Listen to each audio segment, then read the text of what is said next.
ஒரு சாதியை சேர்ந்த மக்கள் அந்த சிலையை உடைத்து நள்ளிரவில் சென்று சிலையை உடைத்துள்ளார்கள்.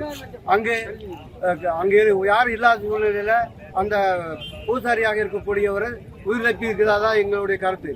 ஏன்னா இன்னைக்கு அவர் அங்கே இருந்திருந்தாருன்னா சிலையை அடிக்கிறவர்கள் தடுக்க போகும்போது அவரையும் கொலை செஞ்சுட்டு தான் போயிருப்பாங்க.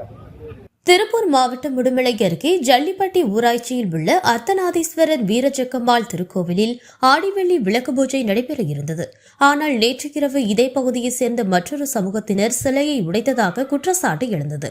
இதனால் சுமார் 200க்கும் மேற்பட்ட கிராம மக்கள் உடுமலை திருமூர்த்திமலை பிரதான சாலையில் சாலை மறியல் போராட்டத்தில் ஈடுபட்டனர். இதற்கிடையில் சம்பவ இடத்திற்கு வந்த உடுமலை காவல் கண்காணிப்பாளர் நமச்சிவாயத்தை கிராம மக்கள் முற்றுகையிட்டு கைது கோரியதால் வாக்குவாதம் ஏற்பட்டது.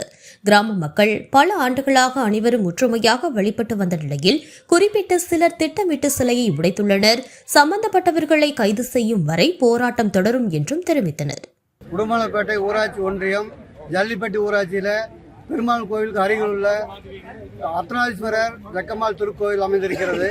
கடந்த 15 ஆண்டுகளுக்கு மேலாக அது இருக்கிறது. தற்போது இந்த ஆண்டு வெள்ளிக்கிழமை ஆடி வெள்ளிக்கிழமை அன்று விளக்கு பூஜை நடத்துவதற்காக அறிவிக்கப்பட்டிருந்தது பொதுமக்கள் சார்பாக. அந்த நிலையில ஒரு சாதியை சேர்ந்த மக்கள் அந்த சிலையை உடைத்து நள்ளிரவில் சென்று சிலையை உடைத்துள்ளார்கள். அங்கு யாரும் இல்லாத சூழ்நிலையில் அந்த பூசாரியாக இருக்கக்கூடியவர் உயிரிழப்பு இருக்கிறதா எங்களுடைய கருத்து. ஏன்னா இன்னைக்கு அவர் அங்கே இருந்திருந்தாருன்னா சிலையை அடிக்கிறவர்கள் தடுக்க போகும்போது அவரையும் கொலை செஞ்சுட்டு தான் போயிருப்பாங்க. அது நல்ல வாய்ப்பாக அவர் உயிர் தப்பி இருக்கிறார் என்பதுதான் எங்களுடைய கருத்து. கடந்த 3 ஆண்டுகளாக இது வருவாய்த்துறைக்கும் ஆர்டிஓ அலுவலகத்திலும் காவல்துறைக்கும் இது நன்றாக தெரியும்.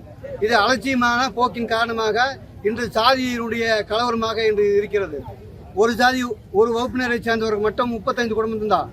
ஆனால் அதுலேயும் 15 குடும்பம் இப்போ பொதுவாக இருக்கிறாங்க. மொத்தம் ஊரே பூரா ஒன்று சேர்ந்து இருக்கிறது. இந்த சூழ்நிலையில் அவங்க சிலையை உடைச்சிட்டு போனது எல்லாருக்குமே அதிருப்தியாக இருக்குது. சாமி கும்பிட முடியல யார் அப்படிங்கிற ஆதங்கத்தில் இந்த ஜல்லிப்பட்டி நாவல் ரோட்டில் ஒரு மிகப்பெரிய போராட்டம் நடத்திட்டு இருக்கிறோம். அவங்களை கைது செய்யும் வரை இந்த போராட்டம் தொடரும். காத்திருக்கும் போராட்டமாகவோ மறியல் போராட்டமாகவோ ஏதோ ஒரு வடிவத்தில் அவங்க கைது செய்ய வரைக்கும் இந்த போராட்டம் தொடரும் என்பதை தெரிவித்துக்கிறோம்.